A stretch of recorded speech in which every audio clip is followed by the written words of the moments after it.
그래서 이번 시간에는 이 문제는 상당히 난해한 부분이긴 하지만 그렇다고 그냥 지나칠 수도 없는 매우 막중한 문제이기 때문에 요한계시록 12장을 중심으로 7년 환란과 휴거, 그리고 짐승과 짐승의 표의 시기에 관한 집중적인 분석을 통해 지금 우리가 사는 시대가 요한계시록에 어디쯤 와 있는지 진단해보는 시간을 가져보려고 합니다. 요한계시록의 타임라인을 해석하는 다양한 방법들이 있는데요. 첫 번째는 각 장의 주제별로 그것을 구분하는 것이고요. 두 번째는 모든 것을 있는 그대로 이렇게 순서대로 해석하는 방법이죠. 예를 들어서 요한계시록 6장에서 7장까지 7가지 인재앙이 나오는데 이것은 마지막 때 성도들의 구원을 위해서 하나님의 종들에게 하나님의 소유라고 인을 치는 것이 목적인 재앙이죠. 이 7가지 재앙이 다 끝나면 그 다음에 바로 이어서 7가지 나팔 재앙이 8장에서 15장까지 등장을 하고요. 이것은 성도들이 마지막으로 회개할 수 있는 기회를 주는 재앙입니다. 그리고 이 나팔 재앙이 다 끝나게 되면 이어서 16장에서 18장까지 가장 큰 환란인 7가지 대접 재앙이 시작되는데요. 불신자와 배교자들에 대한 진노의 심판이죠. 자, 이런 식으로 계시록의 재앙들을 장별로 그냥 순서대로 타임라인을 해석하는 방식이 지금 도표에서 보는 방식인데요. 이 해석 방식에 의한다면 지금 우리가 사는 시대는 많이 봐야 아직 이 기근을 의미하는 검은말, 셋째인 혹은 전염병과 사망을 의미하는 청황색말, 즉 넷째인까지 온 것으로 볼 수가 있을 것 같아요. 하지만 여기서 모든 것을 순서대로 보는 이 해석 방식에 중대한 문제점이 하나 있습니다. 다 같이 계시록 6장 14절 말씀을 읽어보겠습니다. 하늘은 두루마리가 말리는 것 같이 떠나가고 각 산과 섬이 제자리에서 옮겨지매. 자, 여기에서 이 순서대로라면 아직 나팔 재앙이나 대접 재앙이 가기도 전에 벌써 인재앙에서 하늘이 두루마리 같이 떠나가는 그런 장면이 나오죠. 이 지구의 대지각 변동을 의미하는데요. 하늘이 이렇게 떠나간 상태에서 지구, 땅이 존재하는 것이 과연 가능할까요? 만약에 이런 일이 문자 그대로 일어난다면 이미 지구는 이 6째 인재앙에서 종말이 오는 거 아닌가요? 그래서 이렇게 순서대로만 해석하면 다음 재앙들을 설명할 수 없다는 그런 결정적인 문제점을 고려해서 다음과 같은 세 번째 해석 방식이 등장하게 되는데요. 자, 이것은 앞에서 7가지 인재앙을 나팔 재앙과 대접 재앙의 주제별 항목 또는 개요로 보는 거예요. 일종의 목차 같은 재앙으로 보는 것인데요. 이 앞에 나오는 인재앙은 시간과 상관없이 하나하나 테마별, 주제별로만 나와 있는 것이고 순서가 나오는 것은 나팔재앙부터다 이렇게 보는 거죠. 하지만 이것도 역시 문제가 있는데요. 이 인재앙만 순서가 아니고 목차고 그리고 나머지 재앙들은 다 순서대로 보는 것도 물론 문제지만 이 계시록 8장을 보시면 분명히 이 7째 인을 떼실 때에 7 천사가 나팔을 받았다고 나오기 때문이죠. 그런데 한 가지 여기서 흥미로운 점은 이 7 천사가 나팔을 불기 전에 또 다른 천사가 한 명이 등장을 하는데요. 이 천사는 이 제단 곁에 서서 금향로를 가지고 성도들의 기도를 하나님 앞에 가지고 올라가는 역할을 하고 있어요. 자, 이때 이 천사가 가진 이 금향로는 영어로는 이제 센서라 그래서 이것은 레위기에 나오는 대제사장이 속죄소에 들어갈 때 가지고 가는 중대한 연관성을 갖는데요. 생긴 모양도 거의 비슷할 것으로 예측이 돼요. 자, 레위기 10장 1절에서 2절 사이에 아론의 아들 나답과 아비후가 각기 다른 향로를 가지고 들어갔다가 하나님이 명하시지 않는 다른 불을 담아가지고 분향을 하다가 하나님 앞에서 즉사하는 장면이 나오죠. 자, 우리가 흔히 이 계시록을 보다 보면 성도들의 기도를 다 담아서 갈 정도의 커다란 대접 같은 향로를 여러 명의 천사들이 한꺼번에 이동시키는 장면을 상상하게 되는데요. 여러 명의 천사가 아니라 한 명의 천사의 손에 마치 땅에서 대제사장이 가지고 가는 것 같은 작은 흔들 향로와 같은 향로를 가지고 8장 5절을 보시면 이 향로를 가지고 제단에 불을 담아다가 땅에 쏟을 때 무슨 일이 일어나죠? 바로 우레와 음성과 번개와 지진이 일어나죠. 자, 이것이 일어나면서 이제 7 나팔이 불리기 시작한다는 사실이에요. 즉 여기에서 7 나팔의 촉발점이 되는 것은 이 성도의 기도라는 것인데요. 대제사장이 이 향로를 가지고 속죄를 위해서 휘장 안, 즉 지성소로 들어가는 날은 대속죄일이었어요.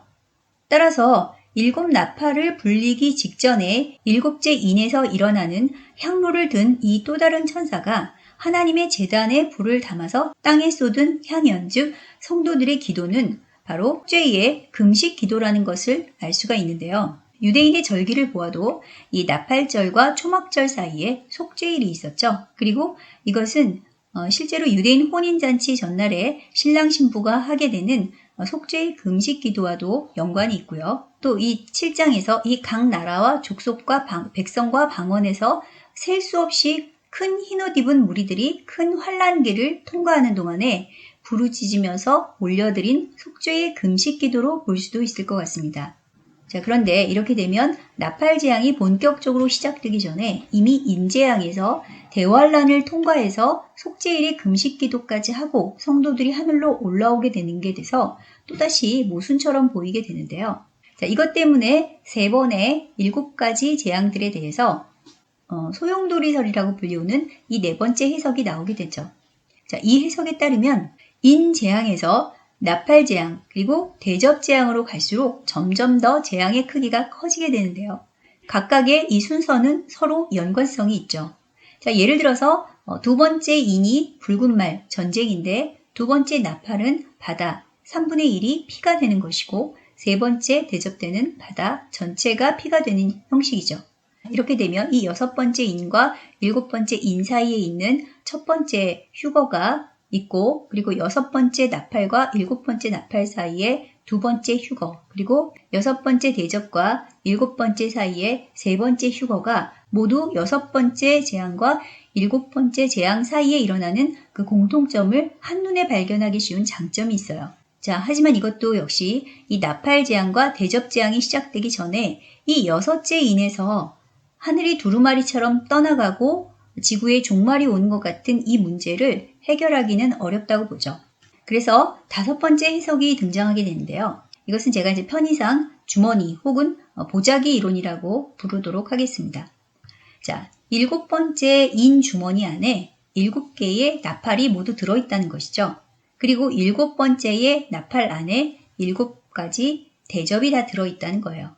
그래서 7번째 인이 풀릴 때 7개의 나팔이 순서대로 다 풀리게 되고 그리고 7번째 그 안에 있는 7번째 나팔이 풀릴 때 또 7가지 대접 재앙이 한꺼번에 다 풀리게 된다. 또 이렇게 되면 휴거를 최종적으로는 한 번으로 볼 수도 있고 물론 세밀하게 들어가서 적은 시간차를 두고 최소 2번, 3번에 걸쳐서 휴거가 일어난다는 그 가능성도 둘 다 해석이 가능해지고 또 지금까지 설명한 어떤 해석 방식보다 휴거 직전에 있을 이 6번째 인 재앙의 이슈를 설명하는 것은 조금 더 쉬워지는 장점은 있죠.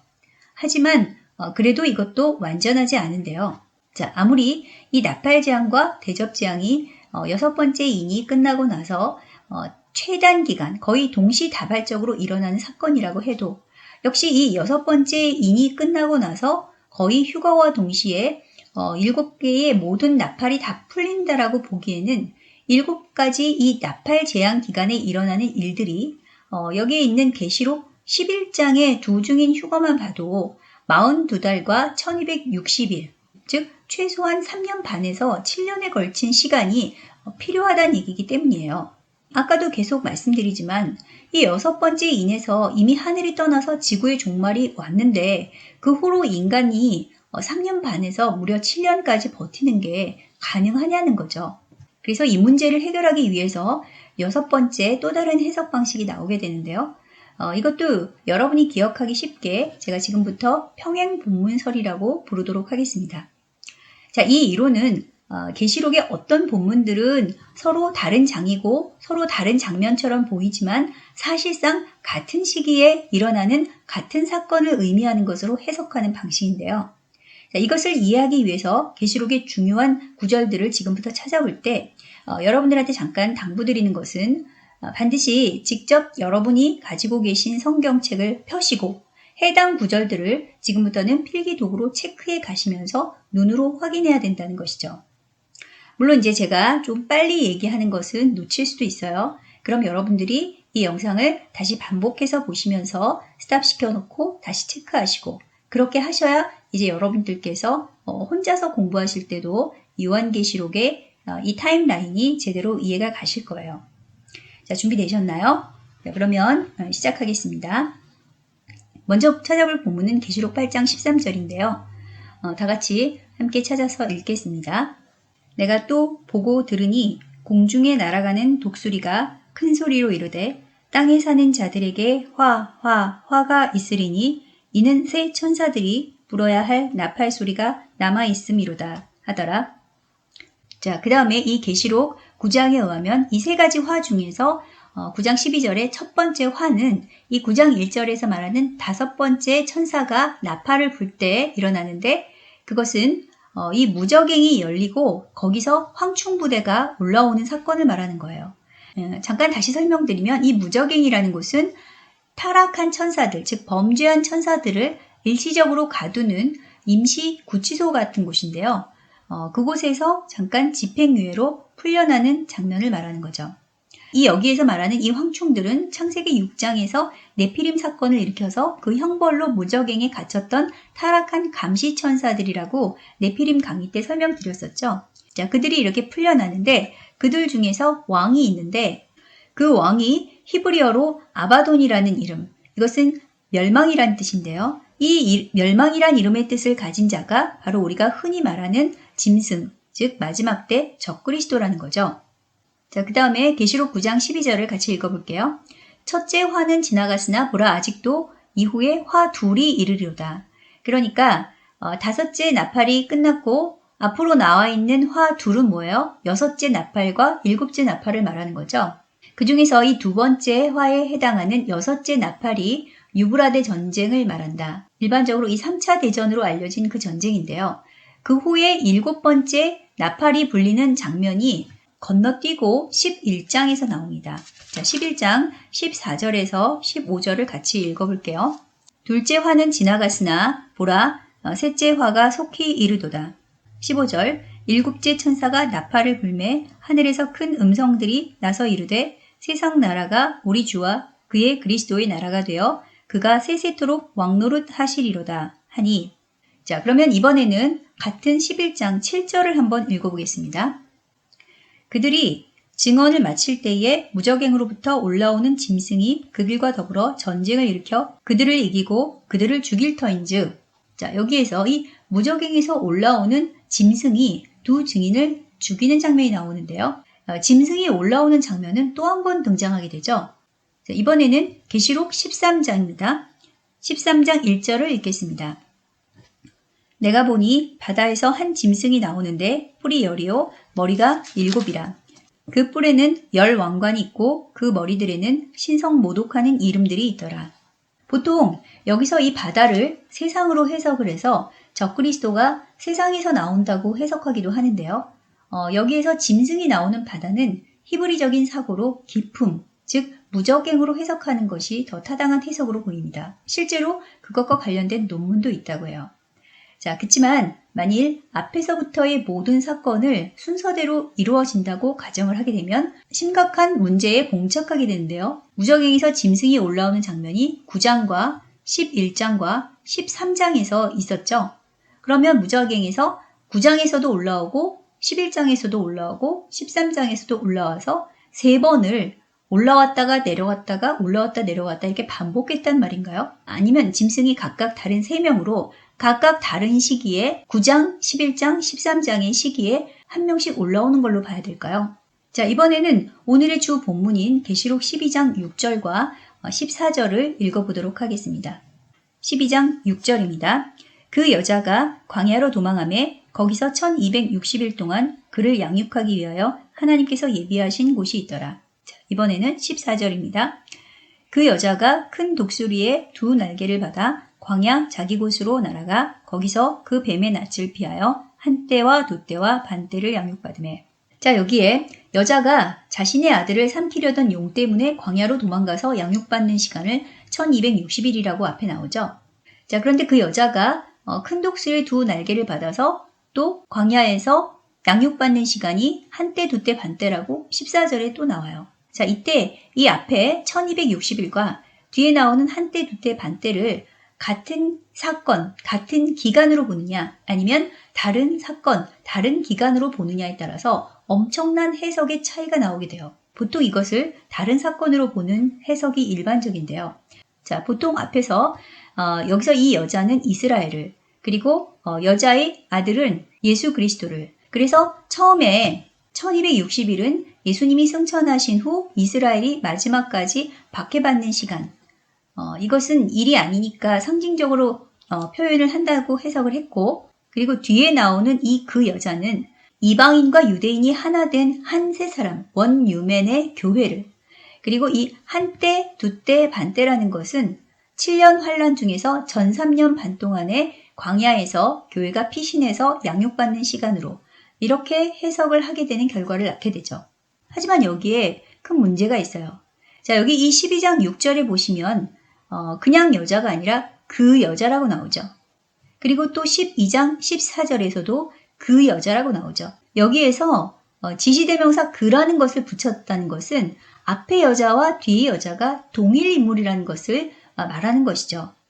그렇다면 이 앞에서 말한 1260일과 뒤에서 나오는 이 한때, 두때, 반때라는 시간도 결국 같은 시간대로, 이것은 앞에서 사건 개요를 먼저 설명을 하고 뒤에 가서는 사건을 같은 사건인데 좀 더 구체적으로 부연 설명한 것으로도 해석이 가능하다는 것이죠.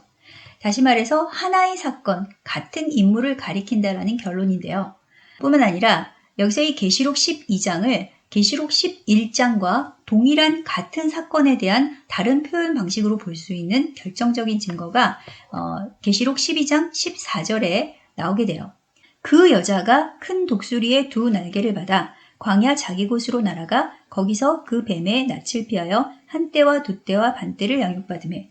자, 여기에서 큰 독수리의 두 날개라고 되었죠. 자, 그럼 이번에는 요한계시록 11장을 다시 펴시고 계시록 11장 3절을 읽어보도록 하겠습니다. 내가 나의 두 증인에게 권세를 주리니 그들이 굵은 베옷을 입고 1260일을 예언하리라. 자, 그리고 이어서 여러분이 가지고 계신 성경 11장 10절을 읽어보겠습니다. 이 두 선지자가 땅에 사는 자들을 괴롭게 한 고로 땅에 사는 자들이 그들의 죽음을 즐거워하고 기뻐하여 서로 예물을 보내리라 하더라. 자, 여기에서 이 두 증인을 가리켜서 두 선지자라고 얘기를 했죠. 구약에서 이 선지자를 통해서 이스라엘 백성들을 보호하시는 하나님의 보호를 강조할 때 사용되는 특별한 표현 중에 하나가 바로 이 독수리라는 표현, 그리고 날개라는 표현이에요. 바로 이 여자, 즉 이스라엘 백성들을 회개시키고 양육하기 위해서 보냄받은 두 명 혹은 두 그룹의 선지자 공동체라는 것이죠. 자, 이들에게 주어진 시간도 똑같이 1260일이고 이것은 여자가 광야에서 양육받는 1260일과 같은 시간이죠. 따라서 계시록 12장에서 앞에서 해를 옷 입은 한 여자나 뒤에 나오는 그 여자나 똑같은 이스라엘 성도를 가리킨다라고 보는 것이 타당하고, 용, 즉 뱀의 낯을 피해서 광야에서 양육하는 큰 독수리의 두 날개는 바로 계시록 11장에서 나오는 두 증인, 동일 인물에 대한 다른 표현으로 그렇게 보는 것이 훨씬 자연스럽지 않을까요? 즉, 이 계시록 11장과 12장 역시 같은 사건에 대한 평행 본문으로 볼 수 있다는 것인데요. 자, 이렇게 되면 이 계시록 12장 7절에서 9절 사이에 하늘의 전쟁으로 미가엘에 의해서 하늘에서 쫓겨났던 용과 그의 사자들이 땅으로 쫓겼다는 그 내용도 어디선가 본 듯한 그런 장면을 연상하게 되죠. 자, 계시록 9장 1절에서 2절까지를 다시 한번 읽어보겠습니다. 다섯째 천사가 나팔을 부매 내가 보니 하늘에서 땅에 떨어진 별 하나가 있는데 그가 무저갱의 열쇠를 받았더라. 자, 여기에서 이 땅에 떨어진 별이 나오죠. 이 땅에 떨어진 별을 용, 사탄으로 본다면 여섯 번째 나팔 이후에 등장하는 본문인 이 계시록 11장의 두 증인과 짐승의 전쟁, 그리고 12장의 여자와 용의 전쟁, 모두 사실상 이 다섯 번째 나팔부터 같은 평행 본문의 시기로 볼 수 있다는 결론이 나와요. 계시록 12장 13절에서 용이 자기가 땅으로 내쫓긴 것을 보고, 즉 용이 하늘에서 땅으로 떨어졌다는 거죠. 이런 식으로 자세히 살펴보게 되면 평행 본문에 해당하는 구절이 계시록에 여러 번 등장하게 되는데요. 계시록 12장 17절을 한번 읽어보겠습니다. 용이 여자에게 분노하여 돌아가서 그 여자의 남은 자손 곧 하나님의 계명을 지키며 예수의 증거를 가진 자들과 더불어 싸우려고 바다 모래 위에 서 있더라. 자, 앞에서도 설명드렸지만 여기에서 이 그 여자의 남은 자손은 예수 그리스도의 남은 자들, 즉 예수 그리스도의 말세의 교회를 의미하든지 아니면 첫 번째 휴거된 성도들에서 양육된 남겨진 성도들 이렇게 보든지, 자, 이들이 용과의 남은 전쟁을 치러야 되는 성도들이라는 사실인데요. 그 남은 전쟁에 대한 상세 본문이 바로 계시록 13장에 있는 두 짐승에 대한 내용이죠. 자, 여기서 계시록 13장 5절과 7절을 같이 읽어보겠습니다. 또 짐승이 과장되고 신성 모독을 말하는 입을 받고 또 42달 동안 일할 권세를 받으니라. 7절입니다. 또 권세를 받아 성도들과 싸워 이기게 되고 각 족속과 백성과 방언과 나라를 다스리는 권세를 받으니. 자, 여기에서 짐승에게 권세가 주어지는 시간은 42달이고요. 짐승과 싸우는 사람들은 성도들이라고 말하고 있죠. 그러면 이 42달이 또 어디 나왔었죠? 바로 계시록 11장의 2절에서 나왔었죠. 같이 읽어보겠습니다. 성전 바깥 마당은 측량하지 말고 그냥 두라. 이것은 이방인에게 주었은즉 그들이 거룩한 성을 42달 동안 짓밟으리라. 참고로 여기에서 이제 성전 바깥 마당이라고 나오는데 이것은 아람어 성경에서는 180도 다르게 성전 안쪽이라고 나옵니다. The inner court of the temple이라고 나오죠. 이 부분을 여러분들이 꼭 기억해 두시고요. 자, 그런데 여기서 중요한 게 뭐죠? 7번째 나팔이 언제 불렸어요? 자, 계시록 11장 15절을 보세요. 자, 7번째 나팔이라는 것을 기준으로 해서 그 전 구절에 42달이 나오고 또 13장에 가서 또 42달의 짐승에게 주어지는 시간이 나왔다면 그러면 이것은 서로 다른 42달을 봐야 될 것이냐 아니면 같은 동시간에 평행 본문의 같은 사건을 다르게 표현한 것으로 보는 것이냐.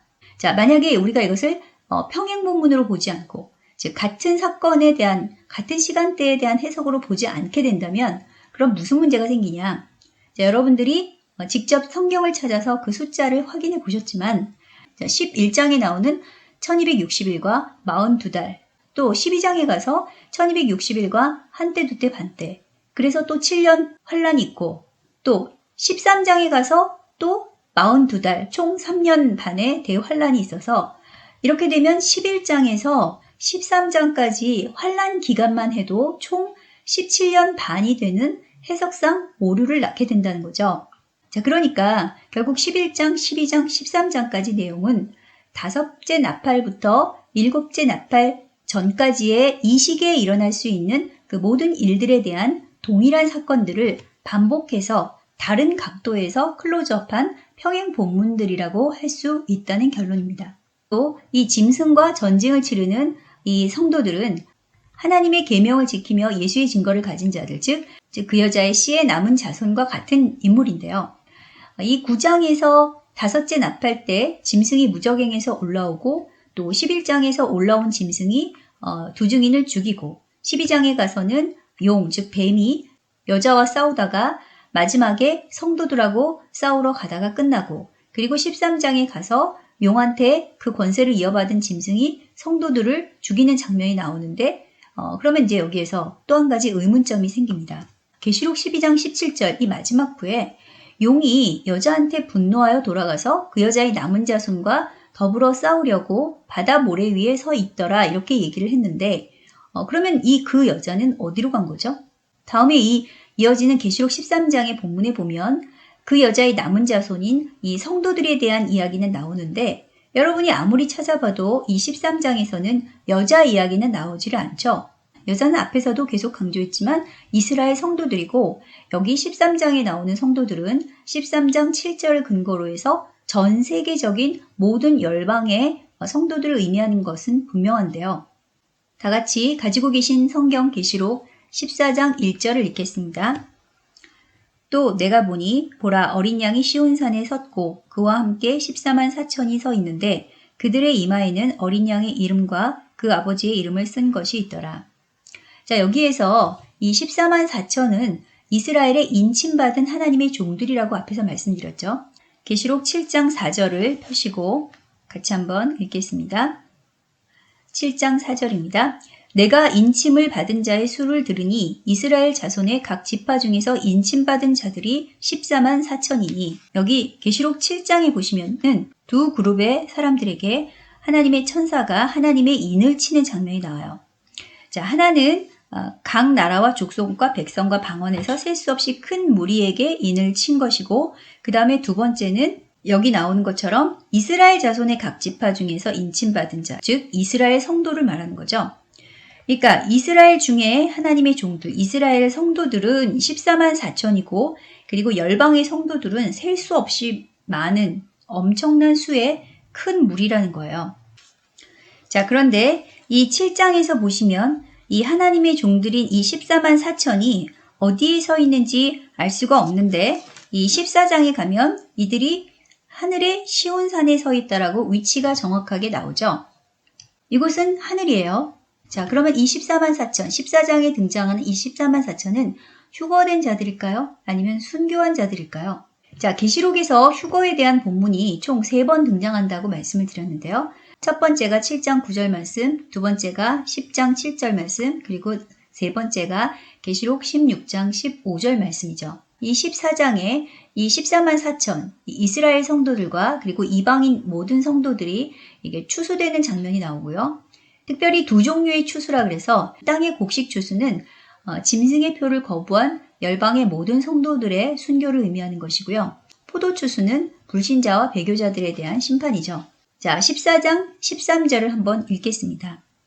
또 내가 들으니 하늘에서 음성이 나서 이르기를 기록하라. 지금 이후로 주 안에서 죽는 자들은 복이 있도다 하시매 성령이 이르시되 그러하다 그들이 수고를 그치고 쉬리니 이는 그들이 행한 일을 따름이라 하시더라.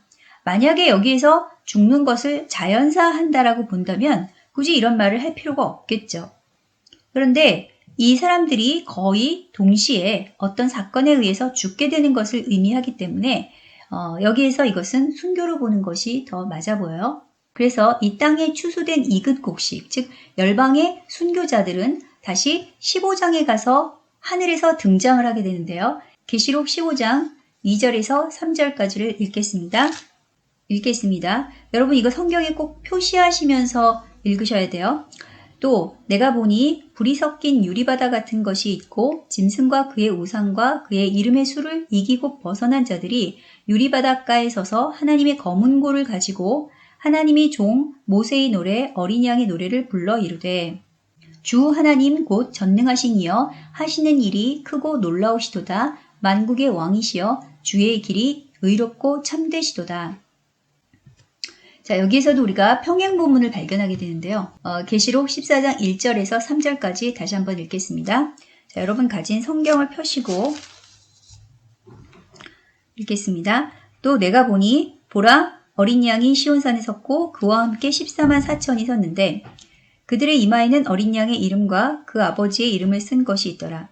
내가 하늘에서 나는 소리를 들으니 많은 물소리와도 같고 큰 우레소리와도 같은데 내가 들은 소리는 검은고 타는 자들이 그 검은고를 타는 것 같더라. 그들이 보좌 앞과 네 생물과 장로들 앞에서 새 노래를 부르니 땅에서 속량함을 받은 14만 4천 밖에는 능히 이 노래를 배울 자가 없더라. 자, 여기에서 앞에서 이 7장 9절에서 셀 수 없이 큰 무리가 나왔었는데 이 무리가 어디로 가냐면 14장 2절에 가면은요. 내가 하늘에서 나는 소리를 들었는데 많은 물소리도 같고 큰 우레소리와도 같은 그 소리를 들었다 그랬죠. 자, 이 소리는 14만 4천의 소리가 아니에요. 자, 이것은 검은고 타는 자들이 검은고 타는 것 같더라. 이것은 영어로 하프인데요. 사람들이 수도 없이 많은 사람들이 어떤 물소리 같기도 하고 큰 우레소리도 같은데 엄청나게 큰 소리로 사람들이 엄청나게 큰 소리가 나는 것을 들은 거예요. 그런데 그 소리가 단체로 하프를 타는 것 같은 그런 소리를 들었다는 거죠. 그런데 19장 6절을 한번 읽어볼까요? 같이 읽겠습니다. 또 내가 들으니 허다한 무리의 음성과도 같고 많은 물소리와도 같고 큰 우레소리와도 같은 소리로 이르되 할렐루야 주 우리 주 우리 하나님 곧 전능하신 이가 통치하시도다. 자, 여기서도 똑같이 많은 물소리와도 같고 큰 우레소리와도 같은 소리. 같은 소리를 지금 들은 거죠? 근데 이 소리에서 자 19장 6절에서는 검은고, 하프라는 말이 없는데 아까 그 검은고 얘기가 어디 있었어요? 자 15장 2절에서 3절 사이에 모세의 노래 어린 양의 노래를 부르던 그 사람들이 짐승과 그의 우상과 그의 이름의 수를 벗어났던 사람들인데 유리바닷가에서 여기서 이렇게 엄청나게 많은 숫자가 셀 수 없이 많은 사람들이 하프를 타고 있었다는 그 얘기를 아까 15장에서 했었죠.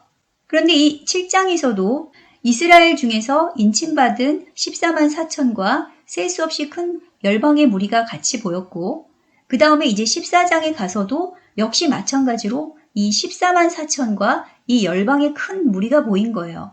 그리고 15장에 가서는 이 열방의 큰 무리들에 대해서 보여주고 있는 것이죠. 열방의 큰 무리들이 하프를 타고 있는 장면이 14장에 나오는데 이 사람들이 부르는 노래는 새 노래였다 그랬어요. 그러니까 천국에서는 들어본 적이 없는 새 노래였다는 거죠. 그래서 이것을 누가 따라하냐면 14만 4천만 이 노래를 배울 수 있었다는 거예요.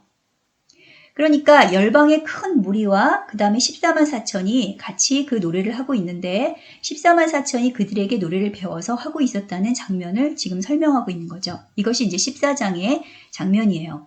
그러면 이 새 노래가 뭐죠? 모세의 노래, 아까 15장에서 모세의 노래 어린 양의 노래를 얘기했는데 모세의 노래는 그 전에 들었던 노래죠. 천사들도 이미 들었으니까 아는 노래예요. 그런데 어린 양의 노래는 그들이 들었을 때는 새로운 노래예요. 그래서 이 새로운 노래를 구원받은 열방의 성도들, 셀 수 없이 큰 무리들이 하는 이 노래를 같이 따라서 14만 4천 이 유대인 성도들이 부르게 됐다는 거죠. 자, 그러면 이 많은 물소리와도 같고 큰 우레소리와도 같은 그 소리로 검은고 타는 자들이 불렀던 그 노래, 그리고 14만 4천이 따라 불렀던 그 새 노래의 가사는 무엇일까요? 어린 양의 노래라 그랬는데 그것이 바로 계시록 7장의 10절의 말씀이죠. 큰 소리로 외쳐 이르되 구원하심이 보좌에 앉으신 우리 하나님과 어린 양에게 있도다 이렇게 돼 있죠. 이것이 이제 어린 양의 노래죠. 그러니까 결론은 이 7장에 있는 셀 수 없이 큰 이방인의 무리와 그리고 14장에 등장하는 검은고 타는 자들 그리고 15장에 짐승과 그의 우상과 그의 이름의 수, 즉 짐승의 표를 이기고 벗어난 자들은 모두 19장에 있는 어린 양의 혼인잔치에 청함받은 허다한 무리, 즉 큰 환란, 즉 대환란을 통과한 성도들이다 라고 결론을 내릴 수 있어요. 그러니까 이 여자와 용의 전쟁에서 갑자기 보이지 않았던 이 여자는 이스라엘 성도들이고 그 이스라엘 성도들은 어디서 다시 등장한다? 14장에 가서 14만 4천으로 등장한다. 이렇게 보시면 될 것 같아요. 또 이 16장 17절 이하에서 7번째 대접재앙 때 큰 성 바벨론이 진노의 심판을 받는 장면이 나오는데요. 그 구체적인 상세 장면이 바로 이 17장과 18장으로 모두 이 16장에 대한 평행 본문으로 볼 수 있습니다. 그래서 이것은 계시록 14장 18절과 19절에 있는 내용과 평행 본문으로 볼 수 있는데요. 자, 이 14장 18절과 19절을 한번 읽어보겠습니다. 또 불을 다스리는 다른 천사가 제단으로부터 나와 예리한 낫 가진 자를 향하여 큰 음성으로 불러 이르되 네 예리한 낫을 휘둘려 땅에 포도를 거두라 그 포도가 익었느니라 하더라. 천사가 낫을 땅에 휘둘러 땅에 포도를 거두어 하나님의 진노의 큰 포도주 틀에 던지매. 자, 이 땅의 포도에 대한 추수에 대한 평행 본문이 바로 계시록 14장 8절과 18장 1절인데요. 같이 읽어보겠습니다. 자, 14장 8절입니다. 또 다른 천사 곧 둘째가 그 뒤를 따라 말하되 무너졌도다 무너졌도다 큰 성 바벨론이여 모든 나라에 그의 음행으로 말미암아 진노의 포도주를 먹이던 자로다 하더라. 자, 다음은 18장 2절 말씀입니다. 힘찬 음성으로 외쳐 이르되 무너졌도다 무너졌도다 큰 성 바벨론이여 귀신의 처소와 각종 더러운 영이 모이는 곳과 각종 더럽고 가증한 새들이 모이는 곳이 되었도다. 자, 여기 보시면 14장 8절과 18장 2절에 같은 말씀이 나오죠. 무너졌도다 무너졌도다 큰 성 바벨론이요. 만약에 장별로 이것을 또 순서대로 해석하게 된다면 이 14장에서 포도 추수 때 큰 성 바벨론이 무너지고 그리고 또 18장에 가서 또 한 번 무너지는 문제가 생기겠죠. 따라서 14장 8절이나 18장 2절에 나오는 큰 성 바벨론의 멸망에 대한 이야기는 결국 이 대접재앙, 즉 16장 17절에 나오는 큰 성 바벨론 진노의 포도주를 받는 이 큰 성 바벨론의 멸망, 이거 7번째 대접재앙과 다 같은 평행 본문으로 볼 수 있다는 거죠. 그래서 이 10장 7절에서 언급하는 하나님의 그 비밀, 즉 휴거 사건은 이 6째 나팔과 7째 나팔 사이에 일어나는 것은 분명한데, 그런데 이 6번째 대접과 7번째 대접 사이에 일어나는 이 마지막 휴거 사건은 평행 본문에 의하면 이것도 역시 같은 시간대에 일어나는 것으로 볼 수도 있다는 거예요. 자, 이것은 마태복음 24장에서 예수님께서 휴거에 대해서 직접 언급하신 말씀과도 상통하는데요. 자, 다 같이 성경을 펴시고 마태복음 24장 29절부터 30절까지 읽겠습니다. 자, 29절에서 30절까지 말씀입니다. 그날 환란 후에 즉시 해가 어두워지며 달이 빛을 내지 아니하며 별들이 하늘에서 떨어지며 하늘의 권능들이 흔들리리라. 그때에 인자의 징조가 하늘에서 보이겠고 그때에 땅의 모든 족속들이 통곡하며 그들이 인자가 구름을 타고 능력과 큰 영광으로 오는 것을 보리라. 그가 큰 나팔 소리와 함께 천사들을 보내리니 그들이 그의 택하신 자들을 하늘 이 끝에서 저 끝까지 사방에서 모으리라. 자, 여기서 분명히 마태복음에서는 이 휴거를 그날 환란 후에라고 말씀하고 계시죠. 자, 그런데 이 같은 말씀이 계시록에 또 어디 나오죠? 바로 아까부터 계속해서 문제가 되었던 이 6번째 인재앙에서 나오죠. 다시 한번 성경을 펴시고 자, 계시록 6장 12절에서 14절까지 말씀을 읽겠습니다. 자, 내가 보니 6째 인을 떼실 때에 큰 지진이 나며 해가 검은 털로 짠 상복같이 검어지고 달은 온통 피같이 되며 하늘의 별들이 무화과 나무가 대풍에 흔들려 설익은 열매가 떨어지는 것 같이 땅에 떨어지며 하늘은 두루마리가 말리는 것 같이 떠나가고 각 산과 섬이 제자리에서 옮겨지매. 어떠신가요? 아까 읽었던 우리 마태복음 24장 본문과 계시록 6장의 이 본문의 내용이 같은 동일한 말씀이죠. 자, 마태복음에서 이 말씀은 모두 환란 후에 끝부분에 등장하는 것으로 되어 있는데요. 그러면 이 나팔 재앙이 시작되기 전에 이 7장에서 휴거가 일어나는데 이 휴거가 환란 후에 일어나는 일이라면 자, 그러면 왜 하필 이때 휴거가 일어나야만 하는가? 그것을 알기 위해서 이 5번째인 5번째 나팔 그리고 5번째 대접의 비밀도 함께 풀어야 되는데요. 6장 9절에서 11절까지 본문입니다. 자, 함께 읽어보겠습니다. 5째 인을 떼실 때에 내가 보니 하나님의 말씀과 그들이 가진 증거로 말미암아 죽임을 당한 영혼들이 제단 아래에 있어 큰 소리로 불러 이르되 거룩하고 참되신 대주제여 땅에 거하는 자들을 심판하여 우리 피를 갚아주지 아니하시기를 어느 때까지 하시려 하나이까 하니 각각 그들에게 흰 두루마기를 주시며 이르시되 아직 잠시 동안 쉬되 그들의 동무종들과 형제들도 각기 자기처럼 죽임을 당하여 그 수가 차기까지 하라 하시더라. 자, 이 본문을 보시면 하늘에서 하나님의 제단 아래에서 먼저 순교당한 영혼들이 하나님께 복수해달라고 요청하는 장면이 나오죠. 그때 하나님께서 뭐라 그러셨어요? 잠깐 쉬어라. 네 친구들도 네 동역자들도 모두 순교할 때까지 그 수가 순교자의 수가 찰 때까지 기다려라 이런 말씀을 하시죠. 자, 그리고 나서 6째 인이 띄어지고 7장에 가면 6째 인의 하늘이 두루마리같이 말리고 그리고 7장에 가서 휴거가 일어나는 것을 볼 때 그러면 이 5째 인에서 6째 인 사이에 엄청난 수의 순교자들이 발생할 것이라는 것을 예측할 수 있죠. 자, 그러면 이때의 이 순교자들의 발생은 무엇 때문에 일어날까요? 그 원인이 바로 이 5째 나팔과 그리고 5째 대접에서 밝혀지게 되는데요. 이 계시록 9장의 이 5째 나팔에 무저갱이 열리면서 무저갱이 사자, 즉 짐승이 올라오죠. 그리고 이 11장에 가서 이 짐승이 두 증인을 죽이는 장면이 나와요. 그리고 13장에 가서 이 짐승이 42달 안에 이 성도들을 죽이는 장면이 또 나오죠. 그리고 이 14장에 가서 이 짐승의 표를 거부했던 14만 4천 이스라엘 성도들과 곡식이라고 하는 이 땅의 열방의 모든 성도들이 같이 이제 순교를 하게 되는 장면이 나와요. 자, 그러면 이 표를 받은 사람들은 어떻게 되느냐? 계시록 16장 2절과 10절과 그리고 11절 이것을 한번 같이 읽겠습니다. 자, 16장입니다. 자, 2절입니다. 첫째 천사가 가서 그 대접을 땅에 쏟음에 짐승의 표를 받은 사람들과 그 우상에게 경배하는 자들에게 악하고 독한 종기가 나더라. 자, 10절입니다.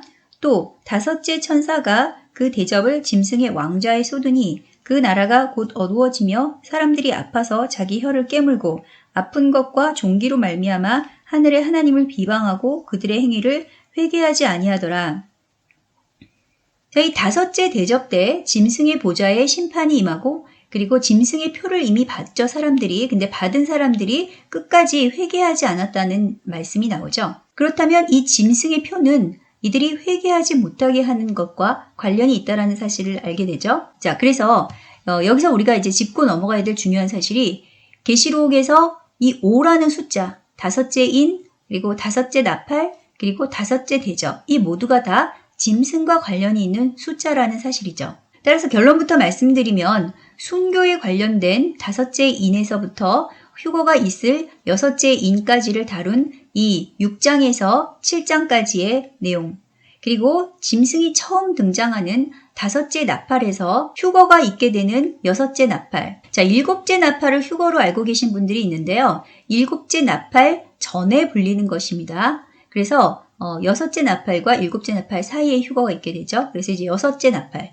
그리고 또 짐승의 왕국이 심판받게 되는 다섯째 대접에서 휴거가 있는 여섯째 대접까지를 다룬 총 이 9장에서 16장까지의 이 본문 모두가 사실은 이 6장에서 7장까지 내용이나 8장에서 16장까지 내용이나 전부가 다 평행 본문이다. 같은 사건을 다룬 내용이다. 이렇게 볼 수 있다는 결론이죠. 결국 이 다섯째 인에서 여섯째 인 사이에 엄청난 순교자들이 발생하는 것, 즉 순교자의 수가 채워지는 것은 그 원인은 누구 때문이냐? 바로 짐승 때문이다. 이 짐승이 강요하는 짐승의 우상과 표, 그것을 거부했기 때문에 이 순교자들의 수가 여기서 다 채워지는 것이다. 그러니까 이 평행 본문설에 의하면 환란기는 언제부터 시작이 된다? 다섯째 인부터 시작이 된다. 이렇게 볼 수가 있죠. 자, 그러면 예수님께서 말씀하신 대환란기는 어땠을까요?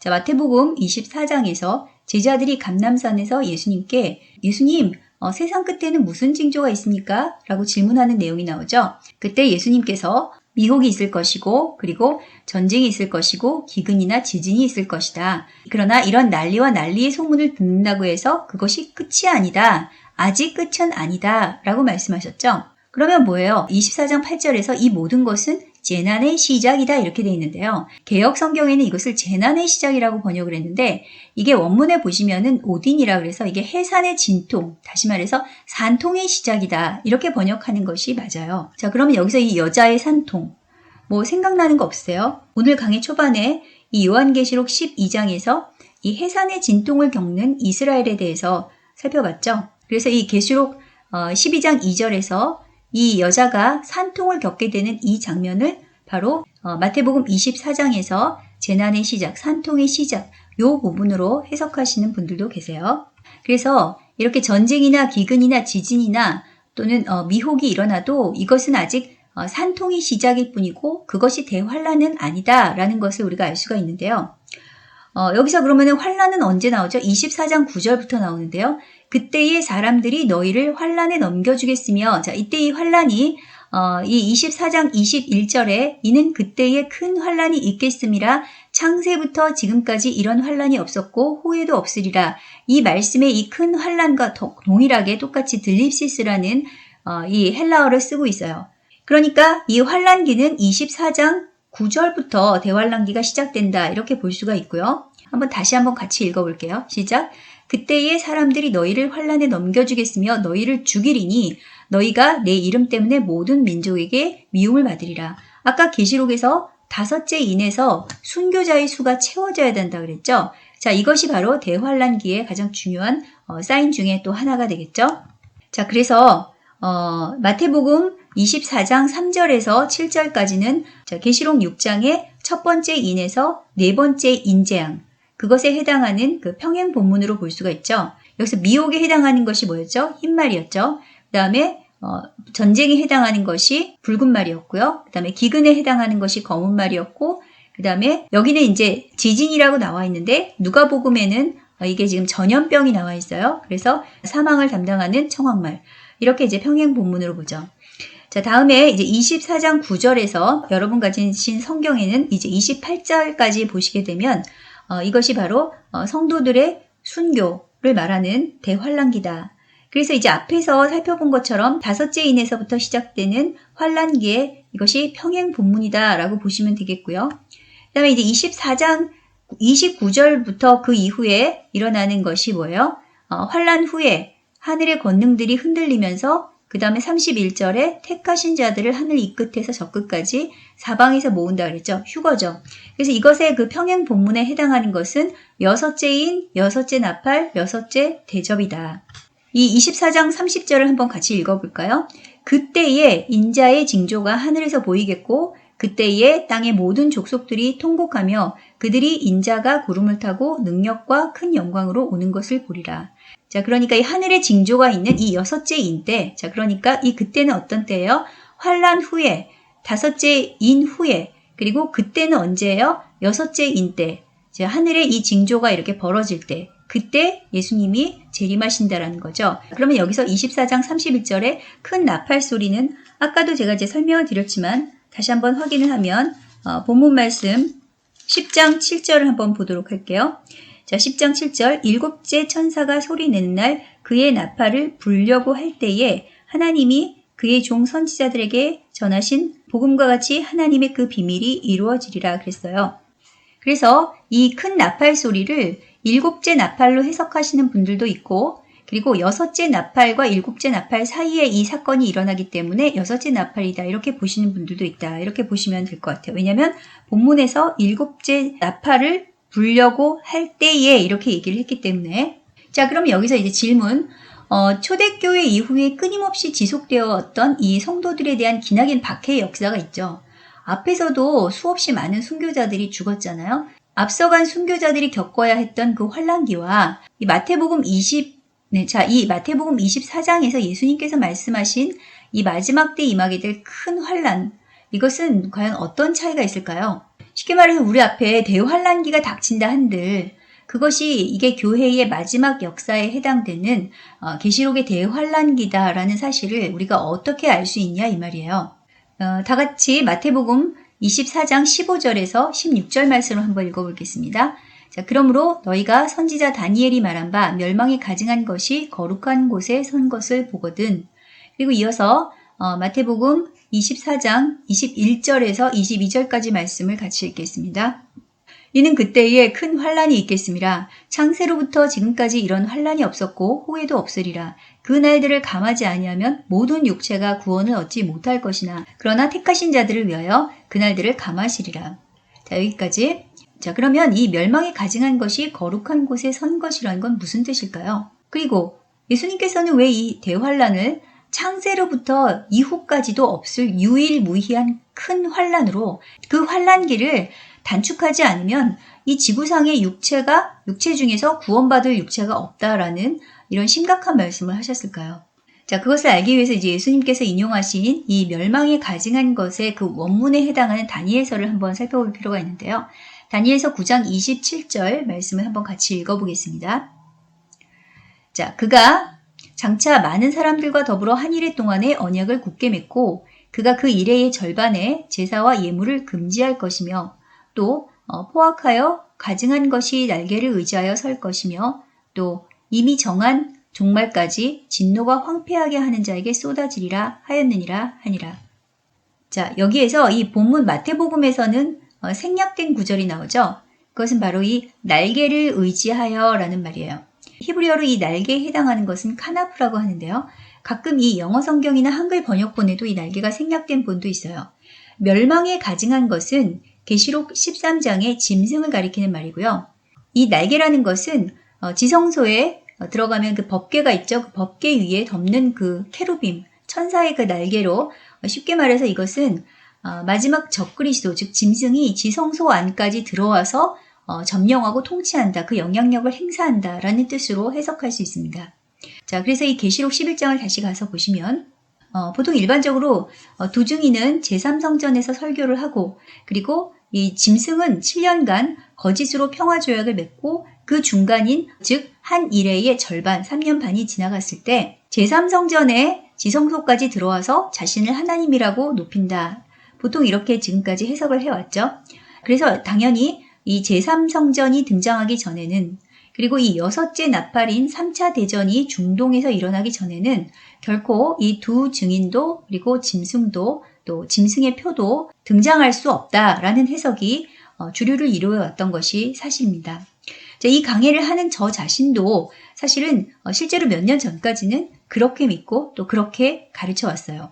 하지만 지금까지 제가 설명드린 이 평행 본문설에 의해서 다섯째 인에서 여섯째 인까지의 사건은 이 다섯째 나팔에서 여섯째 나팔까지의 사건과 평행이고 이 다섯째 나팔에서 여섯째 나팔까지의 시간대에 일어나는 사건들을 상세하게 풀어서 설명한 것이 바로 11장부터 18장까지의 내용이다 라고 본다면 그렇다면 여기서 이 제3성전은 다섯째 나팔이 불린 이후에도 세워질 수 있다라는 해석이 가능한데요. 그러면 여기서 질문, 두 증인이 제3성전에서 설교한다는 내용이 정말 성경에 나올까요? 보통 계시록에서 제3성전에 대한 근거 본문으로 제시가 되는 것이 계시록 11장 1절에서 2절 사이 말씀인데요. 다시 한번 그 말씀을 한번 읽어보도록 하겠습니다. 계시록 11장 1절에서 2절까지 말씀입니다. 또 내게 지팡이 같은 갈대를 주며 말하기를 일어나서 하나님의 성전과 제단과 그 안에서 경배하는 자들을 측량하되 성전 바깥마당은 측량하지 말고 그냥 두라. 이것은 이방인에게 주었은즉 그들이 거룩한 성을 42달에 짓밟으리라. 사도 요한이 계시록을 기록할 당시에는 이미 예루살렘에 헤롯이 증축했던 제2성전이 완전히 파괴된 이후였어요. 그러니까 이 계시록을 기록할 당시에 성전은 없었다는 거죠. 그래서 요한이 환상 중에 그 안에서 경배하는 자들을 측량하라는 명령을 받은 이 본문의 성전은 마지막 환란기에 세워질 예루살렘에 세워질 제3성전이다. 이렇게 그동안 해석을 해왔고 또 실제로 이스라엘에서는 이 성전 완공에 필요한 모든 것들이 갖춰지고 또 성전 대사까지 드린 사건도 일어났죠. 그래서 이제 대부분의 사역자들은 예루살렘의 제3성전의 건축이 임박했다라고 진단을 했는데요. 그러나 현재 이 중동의 유대교와 이슬람교의 갈등으로 3차 대전의 발발을 막아야 하기 때문에 평화조약을 맺고 앞으로 이 성전터의 바깥마당에 해당하는 구역은 이슬람권이 42달, 즉 3년 반을 차지하게 될 것이고 또 1260일, 즉 또 다른 3년 반 동안에 두 증인이 나타나서 제3성전에서 예언하면서 성도들을 회개시킬 것이다. 이렇게 해석을 해왔죠. 하지만 문제는 성전 바깥마당이 이게 원래는 그 아람어에서는 안쪽 마당이라는 뜻이에요. 그러니까 그러면 성전 안쪽이 어디예요? 성소와 지성소를 의미하는 거죠. 따라서 이슬람권이 성전 바깥 구역을 차지한다라는 그 해석 자체가 처음부터 잘못된 것이었다라는 그 지적이 제기됐고요. 또 하나, 여기서 그러면 이 이방인들은 단순히 이슬람권 세력으로만 볼 수 있는가라는 점이죠. 그렇게 볼 수 없는 결정적인 단서가 있는데요. 그것이 바로 이 42달이라는 숫자 때문입니다. 아까 이 숫자를 어디서 또 봤었죠? 바로 계시록 13장 5절이었죠. 한번 다시 읽어보겠습니다. 또 짐승이 과장되고 신성 모독을 말하는 입을 받고 또 42달 동안 일할 권세를 받으니라. 그러니까 여기서 이 13장에서는 짐승이 용으로부터 부여받은 전 세계를 통치할 수 있는 기간이 42달이라 그랬어요. 이 11장에서 두 증인이 사역하는 시간은 1260일인데 그 1260일은 12장의 여자와 관련된 숫자고 또 42달이 이방인한테 주었던 시간인데 그것이 13장의 짐승과 관련된 숫자라면 그러면 결국 42달이라는 것은 짐승의 시간이란 얘기인데요. 결국 이 이방인들은 11장 7절에 무적행으로부터 올라오는 짐승의 세력들을 가리키는 것으로도 해석할 수 있다는 거죠. 그래서 보통 두 증인이 먼저 나와서 부흥의 시간을 갖고 그리고 나서 짐승의 환란기가 들어간다고 해석을 해왔었는데 이 지금 본문 내용을 자세히 보시면 두 증인의 시대와 이 짐승의 시대가 겹칠 수도 있다는 것이죠. 따라서 두 증인이 사역을 시작했을 때는 이미 짐승의 세력이 성전을 장악한 시대였고 하지만 하나님의 권능으로 이 두 증인을 막지 못하다가 두 증인이 사역을 마칠 때에 짐승이 그들을 죽이게 되는 그 타임라인을 정하게 되는 거죠. 여기서 이 두 증인은 두 감람나무와 두 촛대라고 했는데 스가랴서 4장 11절과 14절을 보시면 이것은 기름 부음 받은 자 둘이라고 돼 있죠. 자, 구약에서 기름 부음 받은 자들은 왕, 제사장, 선지자죠. 그 중에서도 이들이 어떤 존재인지는 계시록 11장 10절에서 선지자라고 이미 밝히고 있죠. 두 선지자들이라고. 그래서 선지자들로 기름 부음 받은 자들이다라는 것을 알 수가 있는데요. 자, 그런데 여기서 그치는 게 아니라 여기서는 두 촛대라는 말까지 했죠. 계시록 1장 20절에서 7촛대는 7교인이라, 다시 말해서 촛대는 교회를 상징하는데요.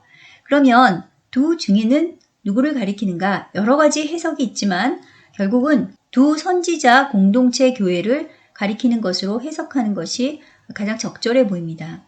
어떤 분들은 이것을 이방인 선지자 교회 그리고 유대인 선지자 교회, 이렇게 두 선지자 공동체 그룹이다. 자, 그리고 이 두 증인이 짐승에 의해서 죽임을 당하고 장사도 못 지낸 채 이 3일 반 동안 큰 성 길에서 시체를 온 세상이 다 보게 되는데요. 여기서 이 3일 반을 문자 그대로 3일 반으로 해석하는 경우도 있고 또 3년 반으로 해석하는 분들도 계세요. 그래서 지금까지 이러한 해석들을 근거로 했을 때 이 마지막 한일에, 즉 7년 환란에 대한 두 증인과 짐승의 사역기에 대해서 대략 3가지 정도로 견해가 나뉜다고 할 수 있는데요. 일반적으로 7년 환란기라 그럴 때 전 3년 반에 두 증인에게 주어지는 1260일, 그리고 뒤에 후반에 3년 반은 짐승의 시간 42달로 되어 있죠. 그런데 오늘 이 계시록 11장을 근거로 다시 보게 되면 두 증인이 이스라엘을 회개시키는 시간이 1260일이고 여자, 즉 이스라엘이 핍박을 받고 그리고 순교하는 때까지 그 시간이, 즉 이스라엘 성도들 14만 4천과 그리고 열방의 셀 수 없이 많은 무리의 성도들이 순교하는 그 시간이 후 3년 반, 짐승에 의해서 핍박받고 순교하는 시간, 이때를 이제 한때, 두때, 반때라고 해서 이렇게 성도들의 시간으로 7년을 보기도 하고, 그 밑에 이방인이 성전의 안쪽을 장악하고 그리고 짓밟는 시간 앞에 42달, 그리고 뒤에 성도들을 핍박하는 시간 42달, 이렇게 해서 각각 7년 7년 이렇게 보는 가설들이 있어요. 또 아예 그게 아니라 앞에 첫 번째 인에서 네 번째 인까지는 산통기다. 그리고 그 다음부터 다섯째 인부터 이 일곱째 인까지의 이 시간, 이것을 3년 반으로 해서 이 시간 한때, 두때, 반때, 이것을 그냥 7년 환란, 각각 3년 반, 3년 반이라 그래서 7년 환란이다. 이렇게 또 해석할 수도 있습니다. 하지만 이 중에 어떤 것이 맞는지에 대해서는 앞으로도 계속해서 연구가 더 필요해 보이는 부분이고요. 일단 오늘 여러분들이 이제 새롭게 접하시게 된 이 요한계시록 7재앙에 대한 평행 본문 해석법에 비추어 보게 되면 여기서 이 두 번째와 세 번째의 가설도 충분히 가능성이 있다. 이렇게만 이해하시면 될 것 같아요. 자, 그러면 이 평행 본문설이 지금 이 시대에 왜 중요한가? 물론 이것이 이 6째 인의 비밀을 풀기 위해서 꼭 필요한 해석법이었기도 하지만 앞에서도 설명드렸지만 이것이 짐승과 짐승의 표가 등장하는 시기를 예상하는 데 결정적인 도움을 주기 때문이라는 것인데요. 지금까지 설명드린 바에 의하면 인재앙, 나팔재앙, 대접재앙 모두가 다 5번째, 6번째, 7번째가 공통적으로 짐승이나 휴거랑 관련된 숫자로 서로 중요한 연관성을 갖고 있다라는 사실을 발견했는데요. 그렇게 되면 또 이렇게 질문하는 분들도 계실 거예요. 첫 번째 인에서 네 번째 인은 산통의 시작이라고 했고, 그러면 첫 번째에서 네 번째 나팔은 뭔가요? 이 네 가지 나팔과 상관없이 5번째 나팔로 넘어가는 거는 좀 말이 안 되지 않나요? 자, 이렇게 질문하실 수도 있어요. 이 계시록 8장의 첫 번째에서 네 번째까지의 이 네 가지 나팔에 대해서는요, 3분의 1, 보통 이게 3분의 1 재앙이라고 얘기를 하는데, 크게 두 가지 부류의 해석들이 나뉘게 돼요. 자, 하나는 이것을 이제 영물들, 그러니까 땅이나 바다, 물들, 그리고 하늘, 둘째 하늘이죠. 거기에 기거하고 있는 이 타락한 천사들, 타락한 천사가 원래 3분의 1이었다 그러죠. 그래서 타락한 천사들에 대한 심판으로 보는 것이고요. 다른 하나는 이 자연계에 대한 있는 그대로 역사 속에서 일어난 사건이다. 자연계에 대한 심판이다. 이렇게 보는 거예요. 자, 예를 들어서 이제 첫째 나팔은 1, 2차 대전 때 전 세계에서 3분의 2에 해당하는 나라들이 참전했는데 그 중에서 직접적으로 폭격을 당했든지 싸움에 격렬히 참여했던 국가들의 영토가 실제로 세계 면적의 3분의 1이기 때문에 피해 규모도 3분의 1이 맞다라는 해석이고요. 그리고 이것을 실제 데이터를 근거로 한 해석으로 보기도 합니다. 자, 그러니까 이제 첫 번째 나팔은 1, 2차 세계대전이다. 그 다음에 이제 두 번째 나팔은, 이거는 이제 후쿠시마 원전 사고 2011년도에 있었죠. 자, 이때, 전 세계의 바다의 3분의 1이 실제로 방사능으로 오염됐다라는 것이 이제 밝혀졌는데요. 이것 때문이다라고 이제 보는 거죠. 그 다음에 이제 셋째 나팔은 이제 북한 핵을 비롯해서 계속해서 이제 전 세계에서 공식적 혹은 비공식적으로 핵실험을 계속하고 있죠. 그래서 그것으로 인해서 강들과 전 세계 물들의 3분의 1이 오염된 것이다. 이제 그렇게 보는 것인데요. 자, 그런데 그렇게 되면 이제 넷째 나팔이 또 풀리지가 않죠. 자, 해와 달과 별의 3분의 1이 타격을 받아서 어두워진다. 물론 이것을 이제 핵 폭발 후에 찾아오는 핵 겨울 이렇게 해석할 수도 있겠지만 과학적으로는 이것을 설명하기 힘든 난점이 있어요.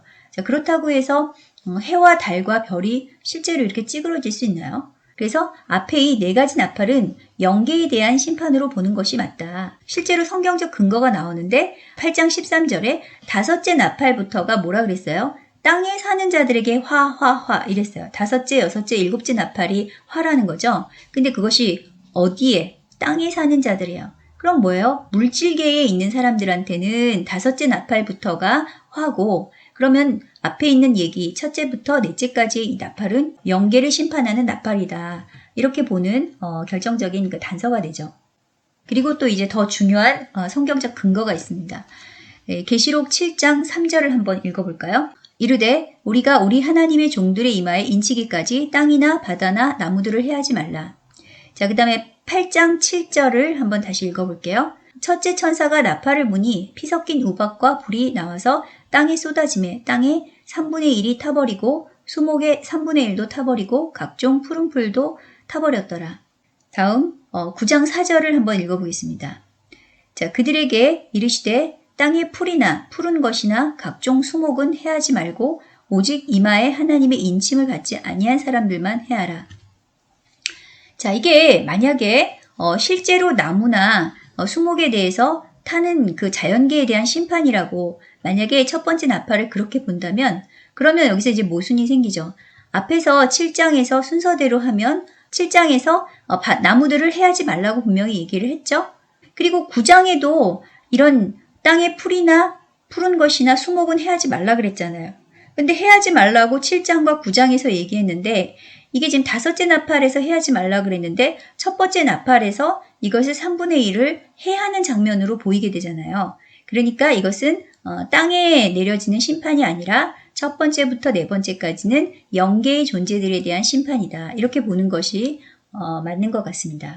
자, 그래서 이것을 우리가 이제 사건별로 정리를 한다면 다섯 번째, 여섯 번째, 일곱 번째 재앙들은 모두 세 가지 화와 관련됐죠.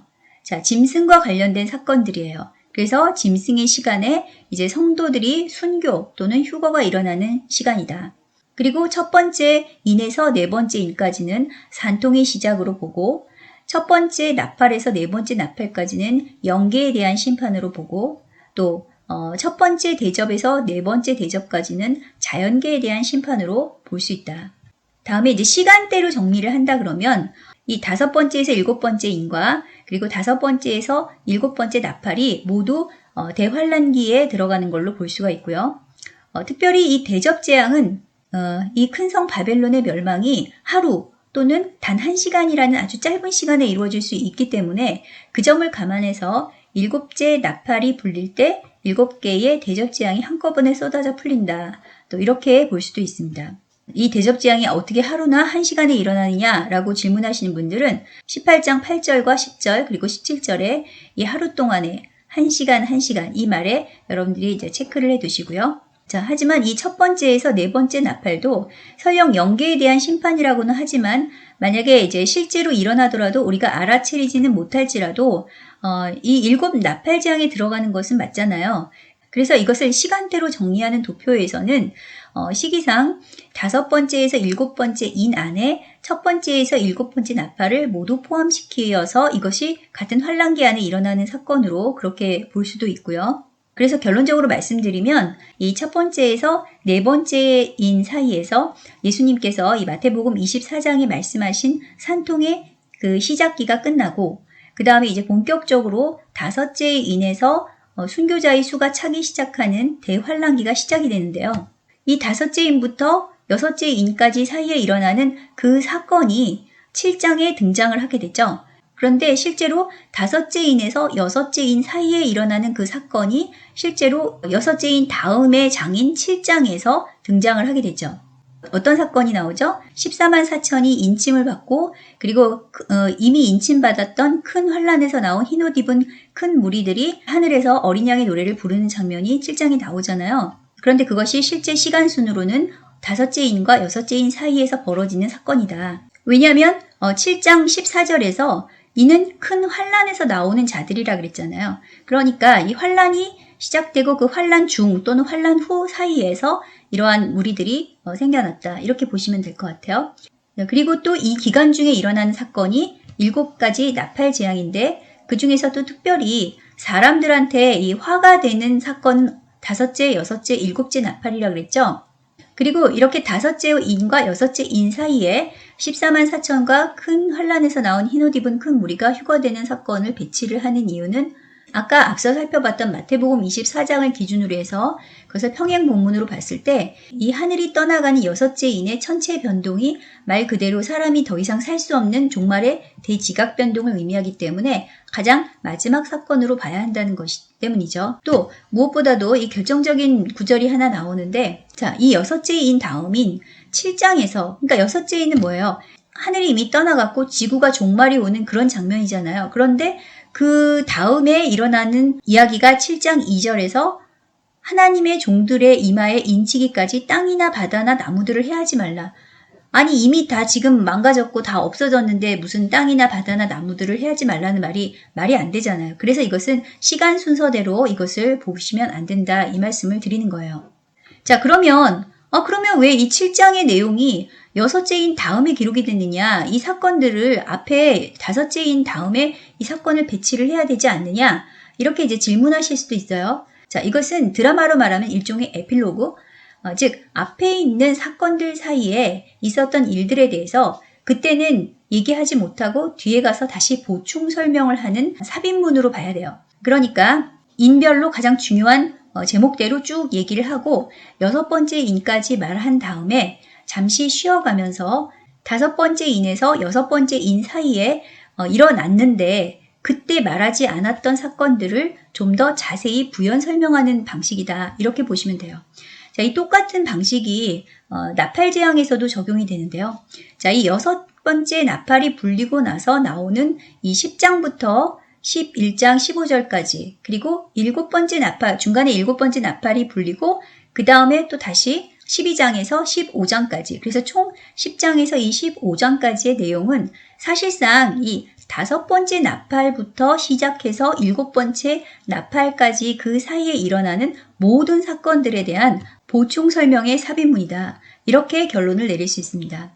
그래서 이것이 다섯 번째 나팔과 여섯 번째 나팔 사이의 일인지 그것이 여섯 번째 나팔과 일곱 번째 사이의 나팔 일인지에 대해서는 우리가 전후 문맥을 분석하면서 어느 시점에 일어난 사건인지는 별도로 파악해야 되지만 확실한 건 이 10장에서 15장까지의 내용은 모두 대환란기에 일어날 사건이고 이것은 다섯 번째 나팔이 불린 후부터는 여기에 있는 내용들은 언제든지 일어날 수 있는 일이다. 이렇게 정리하시면 될 것 같아요. 자, 그러면 대접재앙과 인재앙의 관계는 어떻게 될까요? 두 가지 견해가 있는데요. 첫 번째는 여섯째 인과 일곱째 인 사이에 7가지 대접재앙이 한꺼번에 풀어지는 것으로 보는 것이죠. 여기서 이제 17장에서 18장까지 사이는 대접재앙에서 나오는 이 16장에 대한 부연 설명이죠. 큰 성 바벨론이 멸망하는 것을 좀 더 확대해서 클로즈업해서 자세히 보충 설명한 것이다. 실제 이 네 번째 대접에서 해가 불로 사람을 태우는 장면이 나오죠. 자, 하늘이 두루마리 같이 말려서 떠난 후에 지구에 있을 현상으로 이것을 또 설명하시는 분들도 계세요. 나팔 재앙과 대접 재앙을 약간의 시간차를 두고 다섯 번째 인과 여섯 번째 인 사이에 모두 일어나는 타임라인으로 보게 된다면 그러면 이렇게 하늘이 떠나가는 여섯째 인 직전에 일곱 번째 나팔과 함께 7가지 대접 재앙이 풀리게 되고 큰 성 바벨론도 이때 같이 멸망하는 타임라인으로 볼 수가 있겠죠. 이렇게 5번째 인과 6번째 인 사이에 나팔과 대접재앙이 모두 들어간다라고 보는 두 번째 해석과 아니면 5번째 인과 6번째 인 사이에 나팔재앙이 들어가고 6번째 인과 7번째 인 사이에 대접재앙이 들어간다라고 보는 이 첫 번째 해석 중에서 어느 것이 더 성경적으로 적합한지에 대해서는 앞으로도 여러분들도 더 깊은 연구가 필요해 보이고요. 중요한 것은 이런 계시록의 평행 본문 해석법이 이 6째 인의 비밀을 푸는 데 가장 도움이 되고 무엇보다도 이 짐승과 짐승의 표의 등장 시기를 예측하는 데 가장 결정적인 단서를 제공한다라는 점을 기억해 두시면 좋겠습니다.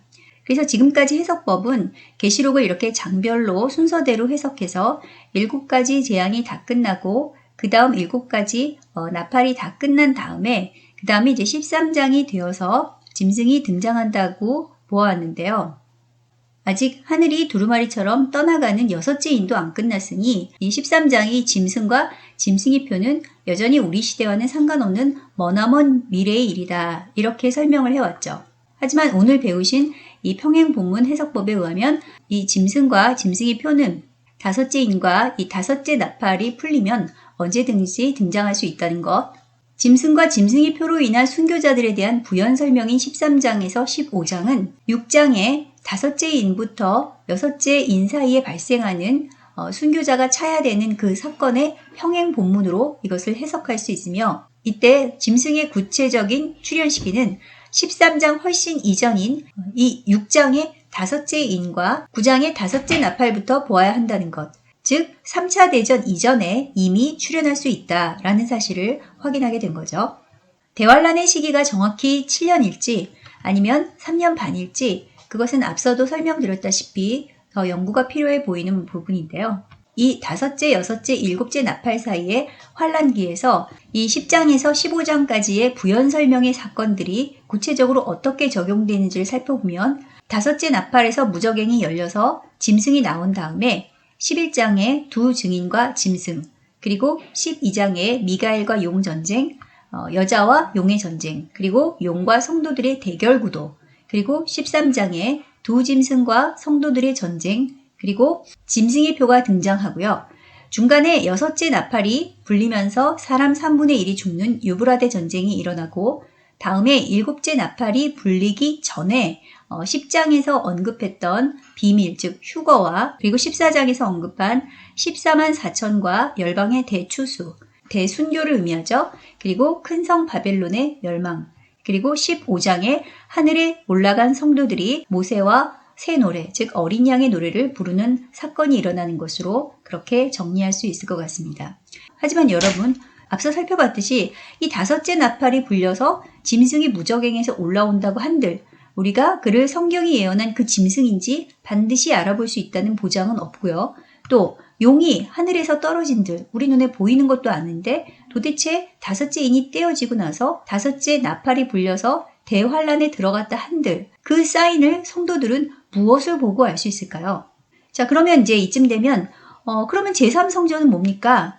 제3성전이 있어야 두중인과 적그리스도가 등장하는 거 아닌가요? 이렇게 질문하시는 분들이 계실 거예요. 두중인과 적그리스도의 등장 무대를 우리는 당연히 제3성전, 하나님의 성전으로 알고 있지만 이 외경 중에서 엘리야 계시록이라는 게 있는데 거기에 보시면 그것은 전혀 다르게 두중인의 등장 무대가 The Great City, 즉 큰 도시의 대도시의 시장이라고 되어 있는 것을 발견하게 됩니다. 실제로 이 11장을 다 살펴봐도 두중인이 하나님의 성전에 등장한다는 말은 없고요.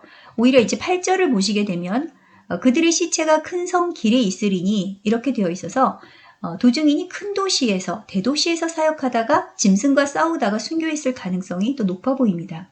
하나님의 성전과 그 안에서 경배하는 자들을 요한에게 측량하라고 했고 오히려 성전의 안쪽, 즉 지성소에 해당하는 부분을 짐승이 42달 동안 짓밟는 장면이 나오고 그리고 엘리야 계시록에도 무법의 아들이 이 거룩한 장소에 서 있으려고 할 것이다 라고 기록되어 있는데요. 또 이 엘리야 계시록에 따르면 이 짐승과 싸우는 기간이 7일 동안이라고 나와 있어요. 그리고 나서 사흘 반이 되었을 때 살해돼서 순교되는데 그것은 이 성경과 똑같이 일치하죠. 사흘 반이라고. 그리고 이제 나흘째, 즉 4일째 되던 날 부활해서 하늘로 올라가는 장면이 계시록 11장 9절에서 12절의 말씀과 일치하는데요. 그러니까 결론은 두 증인의 등장 무대를 무조건 제3성전으로 확정 짓는 것은 성경적으로도 고대 문헌 자료로도 잘못된 해석일 가능성이 높아 보인다는 것입니다. 물론 짐승이 성전에 서려고 하는 것은 맞는 해석으로 보이고요. 두 증인은 꼭 성전이 있어야 등장하는 것은 아니라는 거죠. 자, 그러면 이 무법의 아들, 즉 짐승이 서려고 하는 성전은 어떤 성전일까요? 자, 이 성전의 역사를 보면 모세의 성막 이후에 솔로몬이 처음으로 예루살렘에 건축한 성전이 제1성전이고요. BC 586년도에 바벨론 침공으로 이것이 파괴되죠. 포로기에서 돌아와서 수룹바벨이 다시 건축했는데 그것이 후대에 헤롯이 증축했던 제2성전이고요. 그런데 이것도 AD 70년에 로마에 의해서 유다가 멸망할 때 완전히 파괴되죠. 그래서 현재까지 건물로서의 성전은 예루살렘에 없는 상태고요. 보통 한일회 때 적그리스도가 등장할 무대가 되는 성전을 우리가 제3성전이라고 부르게 되는데요. 하지만 성경을 보면 두 가지 해석이 모두 공존할 수 있는 가능성을 확인하게 됩니다. 자, 첫 번째는 사도 바울이 고린도전서 3장과 6장에서 언급했듯이 성도의 몸이 곧 성령의 전, 즉 하나님의 성전이라고 보는 해석이고요. 다른 하나는 가시적으로 예루살렘에 재건될 제3성전이라는 것이죠. 실제로 이스라엘 유대인들은 제3성전 건축에 필요한 모든 준비들을 다 완료한 상태죠. 2018년 12월 수전절 절기 때 이스라엘에서 제사장들은 건물은 아직 세워지지 않았지만 70개국으로부터 성전 건축에 필요한 돌을 봉헌받았고요. 그리고 번제단에서 공식적으로 첫 번째 제사를 드렸습니다. 트럼프 재임 시절에는 성전 재건에 염원을 담은 코인을 발행했는데 여기에 트럼프의 얼굴과 제3성전 문양이 함께 새겨졌죠. 하지만 계시록에서 말하는 제3성전은 바울의 해석을 근거로 해서 성도의 몸으로 보는 해석도 만만치 않은데요. 자, 이렇게 보면 성도의 몸에서 발 부분에 해당하는 부분이 번제단이 들어가고요. 두 다리는 솔로몬 성전의 이 두 기둥, 보아스와 야긴스 기둥이죠. 심장 부분이 있는 가슴 부분이 성소에 해당하고 그리고 뇌가 있는 이 머리 부분이 지성소에 해당한다고 볼 수 있습니다. 그래서 이 해석에 따르면 마지막 때 짐승이 차지하려고 하는 성전의 중심부인 지성소 부분은 성도의 몸의 머리 부분을 말한다. 그래서 마지막 때 짐승이 표를 이용해서 인간 신체의 컨트롤 타워인 뇌를 장악해서 인류를 통제하고 감시하는 적그리스도의 사회를 건설한다는 해석이 가능해지는 것이고요. 짐승, 즉 마지막 때 적그리스도가 성전에 설 것이라는 예언은 앞에서 살펴봤듯이 다니엘서 9장 27절에서 포악하여 가증한 것이 날개를 의지하여 설 것이다 라는 말씀과 동일한 말씀 예수님이 인용하신 마태복음 24장 멸망에 가증한 것이 거룩한 곳에 선 것을 보거든. 자, 그리고 데살로니가 후서에도 나오는데요. 2장 3절에 불법의 사람 곧 멸망의 아들이 나타난다. 그런데 2장 4절에 보시면 그는 대적하는 자라 신이라고 불리는 모든 것과 숭배함을 받는 것에 대항하여 그 위에 자기를 높이고 하나님의 성전에 앉아 자기를 하나님이라고 내세우느니라 라는 말씀을 찾아볼 수가 있죠. 하지만 이 제3성전을 성도의 몸으로 볼 것이냐 또는 실제 건축물로 볼 것이냐에 따라서 제3성전의 출현 시기도 달라질 수 있기 때문에 이 제3성전의 출현을 기준으로 해서 마지막 때 성도의 구원을 결정하는 이 짐승과 짐승의 표의 출현 시기를 함부로 예측하는 것은 자칫 위험한 판단이 될 수도 있을 것 같다는 생각이 듭니다. 또 짐승이 언제 출현하는가 역시 이 제3성전을 어떻게 해석하느냐에 따라서 그 출현 시기가 달라지는데 그 이유는 성전을 성도의 몸으로 본다면 짐승이 전 세계 인간의 몸을 통제하고 조종하는 때로 또 성전을 예루살렘 성전으로 본다면 말 그대로 이스라엘 예루살렘의 성전이 세워지고 그 지성소에 짐승이 서게 되는 그때로 볼 수가 있기 때문이죠. 따라서 우리는 사실상 제3성전도 그리고 짐승도 언제 출현하는지 그때를 정확히 분별하는 것은 힘들고 설령 등장한다고 해도 그것이 진짜인지 가짜인지 분별하는 것은 더더욱 어렵다라는 사실을 깨닫게 되는데요. 12장 미가엘과 용의 전쟁 역시 영계의 전투라 우리는 알기가 어렵죠. 자, 그럼 우리가 이 환란기에 진입했다는 것을 몸으로 깨달아서 알 수 있는 성경에서 제시하는 확실한 판단 기준은 무엇인가? 그것이 바로 이 짐승의 표라는 것인데요. 제3성전과 짐승이 등장한 다음에 짐승의 표를 알아보는 것이 아니라 짐승의 표가 등장하면 이미 제3성전과 짐승이 등장한 것으로 알아야 된다. 그것을 깨달을 수 있도록 만드셨다라는 말이 됩니다. 자, 이 얘기가 가장 중요한데요. 자, 그러면 이 짐승의 표에 대해서는 성경에서 뭐라고 하는지 직접 확인할 필요가 있겠죠. 계시록 13장 16절에서 18절까지 그리고 14장 9절에서 11절까지 함께 읽도록 하겠습니다. 그가 모든 자 곧 작은 자나 큰 자나 부자나 가난한 자나 자유인이나 종들에게 그 오른손에나 이마에 표를 받게 하고 누구든지 이 표를 가진 자 외에는 매매를 못하게 하니 이 표는 곧 짐승의 이름이나 그 이름의 수라. 지혜가 여기 있으니 총명한 자는 그 짐승의 수를 세어보라. 그것은 사람의 수니 그의 수는 666이니라. 14장 9절입니다. 또 다른 천사 곧 셋째가 그 뒤를 따라 큰 음성으로 이르되 만일 누구든지 짐승과 그의 우상에게 경배하고 이마에나 손에 표를 받으면 그도 하나님의 진노의 포도주를 마시리니 그 진노의 잔에 섞인 것이 없이 부은 포도주라. 거룩한 천사들 앞과 어린 양 앞에서 불과 유황으로 고난을 받으리니 그 고난의 연기가 세세토록 올라가리로다. 짐승과 그의 우상에게 경배하고 그의 이름 표를 받는 자는 누구든지 밤낮 쉼을 얻지 못하리라 하더라. 자, 여기에서 짐승의 표가 모양은 어떻게 생겼는지, 어떤 성분으로 되어 있는지 언급하고 있나요? 전혀 언급하고 있지 않죠? 자, 666이라고 했지만 그것은 우리가 어떤 모양인지 짐작할 수가 없죠. 그럼 그것이 짐승의 표라는 사실을 알게 하는 단서는 여기서 뭐죠? 두 가지가 있는데 하나는 오른손에나 이마에 그것을 받는다는 것이고 다른 하나는 누구든지 이 표를 가진 자 외에는 매매를 못하게 한다. 자, 그러면 먼저 이 오른손에나 이마에 받는 것이라는 점에 대해서 살펴보겠습니다. 자, 여기서 이 손에 해당하는 헬라어는 케이로스죠. 자, 이것은 손만 얘기하는 것이 아니라 보통 어깨부터 손끝까지 팔 전체를 가리키는 말이에요. 자, 그런데 오른손에 이 오른쪽이라는 말이 나오는데요. 이것이 같은 14장 9절에서는 이마에나 손에 이렇게 돼 있어서 오른쪽인지 왼쪽인지 방향이 기록되어 있지 않은 중대한 차이점을 발견하게 되죠. 그러면 왜 여기서 오른손이라고 이야기를 했는가? 보통 이 오른쪽이라는 말은 히브리 문화에서 경배의 의미로 쓰이게 되죠. 여기서 경배를 한다는 것을 강조했을 가능성이 있습니다. 실제로 신명기 6장 8절에서 하나님의 말씀을 띠로 몸에 매라는 명령을 보게 되면 그냥 여기에서는 손목 그리고 미간 이렇게 돼 있어서 손목에 대한 오른쪽 손목인지 왼쪽 손목인지 구약에서는 특정 방향을 언급하고 있지 않는 것을 확인하게 되죠. 지금도 이 테필린을 팔에 감을 때도 오른손잡이는 오른쪽에 왼손잡이는 왼쪽에 해서 특정한 구분 없이 쓰이고 있다고 합니다. 그 다음에 더 충격적인 건 이 계시록 14장 9절의 이마에나 손에라는 표현을 아람어로 번역한 것에 보시면요. 손이 없어요. 그래서 on his forehead, 즉 이마만 나온다는 거죠. 자, 그렇다면 여기에서 짐승의 표에서 가장 중요한 핵심은 이마라는 사실을 알 수가 있습니다. 그리고 또 여기서 하나 더 살펴볼 게 있는데요. 뭐뭐에, 오른손이나 이마에 해당하는 전치사가 헬라어로는 에피로 되어 있습니다. 자, 이것을 일반적으로 온으로 해석해서 뭐뭐 위에로 해석을 하는데요. 이것을 킹제임스 번역에서는 인으로 해석을 해서 뭐뭐 안에 이렇게 돼 있어요. 또 어떤 번역본에서는 at으로 표현하기도 합니다. 뭐뭐에 있다 이렇게 표현하기도 하고요. 또 어떤 것은 to로도 표현하기도 합니다. 뭐뭐으로 이렇게 표현하기도 하죠. 자, 전부 다 지금 해당이 될 수 있다는 얘기를 지금 드리고 있는 거고요. 자, 그러면 이것이 피부 위에 해당하는 것일까요? 또는 피부 안쪽에 해당하는 것일까요? 어떤 것이 맞을까요?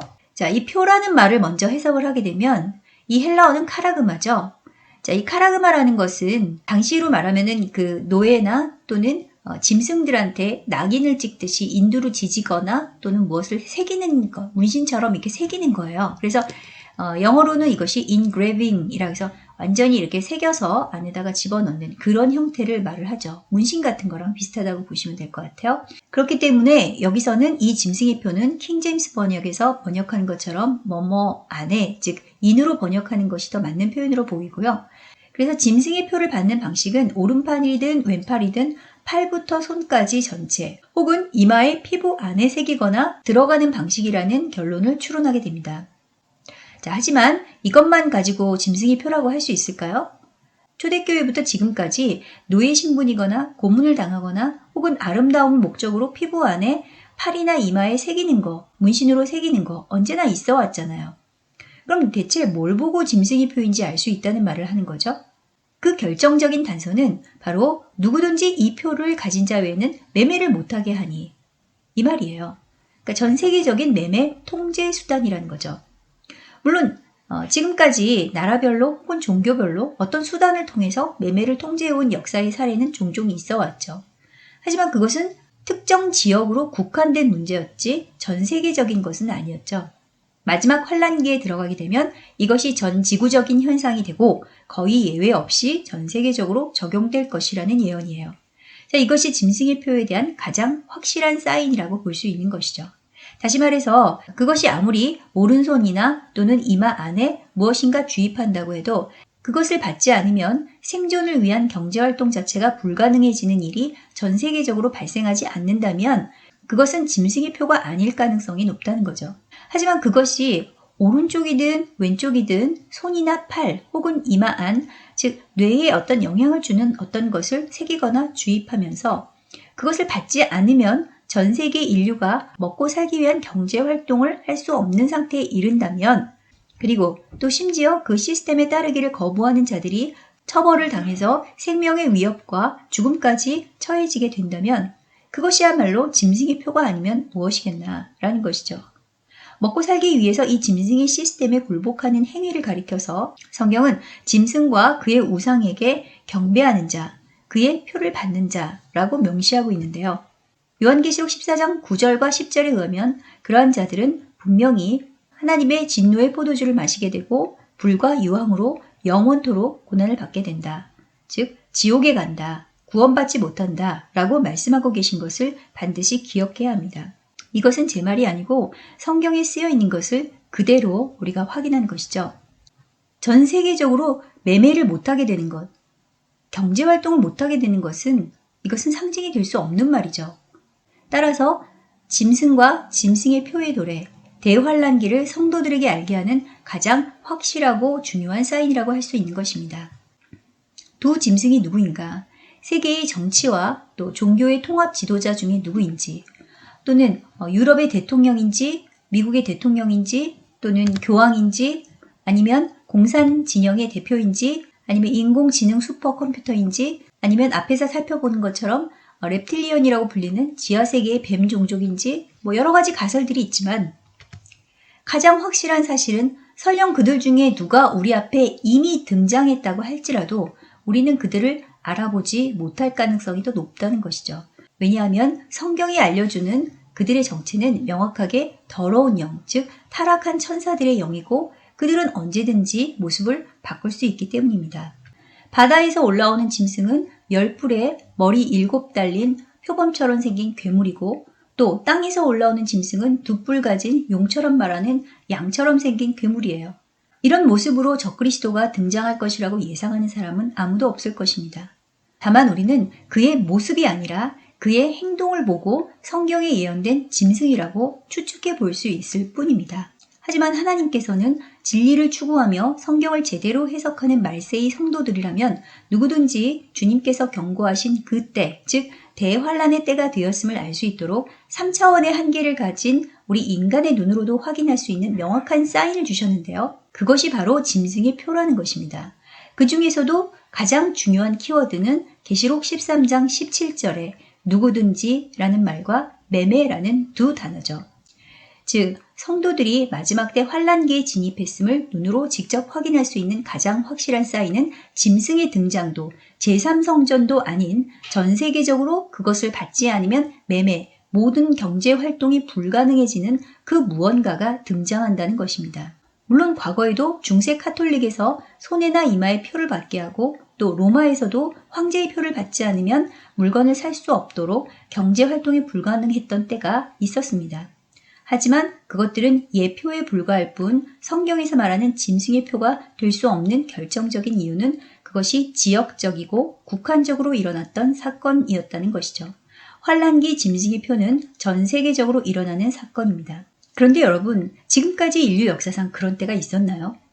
전 세계적으로 모든 인류가 공통적으로 손 또는 팔에나 이마에 무언가 표를 받지 않으면 먹고 사는 데 필요한 모든 매매 활동이 불가능해진 적이 있었는가 하는 질문입니다. 적어도 제가 알기로는 없었습니다.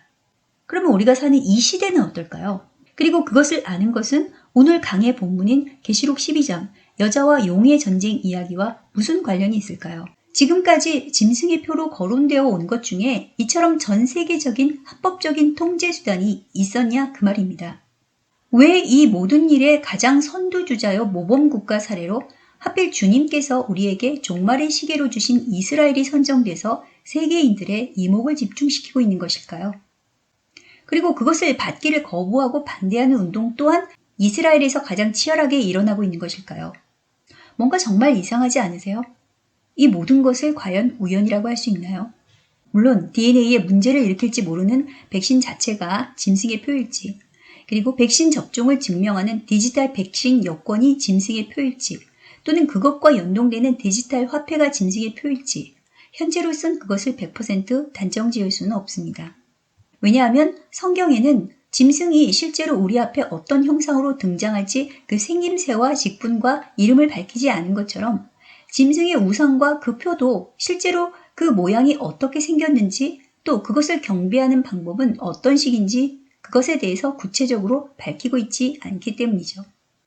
다만 성경은 그것을 받게 되면 구원을 상실해서 영원한 지옥에 던져진다라고만 경고하고 그 짐승의 수가 666이라는 수수께끼 같은 암호만 알려줄 뿐인데요. 그것도 짐승의 이름을 수비학적으로 푼 것인지 실제로 악마들의 숫자인지 컴퓨터 바코드와 관련된 숫자인지 분명하진 않습니다. 하지만 대신 초등학교만 나와도 성경을 읽을 수 있는 정도의 지성만 갖춘 성도라면 누구든지 상식적으로 그것을 바로 알아볼 수 있는 너무도 쉽고 명확한 단서를 기록하고 있는데요. 그것은 바로 누구든지 이 표를 가진 자 외에는 매매를 못하게 하니 라는 구절입니다. 이렇게 그 표를 받지 않으면 어떤 일부 지역이나 일부 국가 정도가 아니라 전 세계적으로 어디를 가든지 누구든지 사고 팔아서 생계를 유지하는 기본적인 매매 활동을 더 이상 할 수 없게 된다는 것. 이것이야말로 요한계시록 짐승의 표가 무엇인지 누구라도 알아차리게 만드는 가장 쉽고 확실한 단서였던 것이죠. 두 중인 제3성전, 여자와 용, 10뿔의 표범 같은 첫째 짐승과 2뿔의 양 같은 둘째 짐승, 큰 음녀, 큰 성 바벨론. 환란기에 등장하는 이런 모든 실체들은 우리가 여러 가지로 갑론을박 다양한 해석들을 하면서 상상과 추정은 할 수 있을지언정 중요한 것은 이런 실체들이 실제 등장해도 우리는 정작 그것을 알아보지 못할 가능성이 훨씬 높다는 사실을 이제는 인정해야 합니다. 왜냐하면 우리는 모두 3차원의 육체를 가진 존재들로 영안이 열리지 않는 자들이 대부분이기 때문이죠. 그러면 성경을 읽을 줄 아는 3차원의 한계에 있는 성도들이 그때가 예언된 마지막 대환란기라는 것을 알 수 있는 유일한 단서는 그것을 받지 않으면 매매가 제한되고 심지어 생명까지 내어놓아야 하는 짐승의 표가 전 세계적으로 강제 집행되는 시기라는 것이죠. 이상 쉽고도 확실한 사인이 또 있을까요?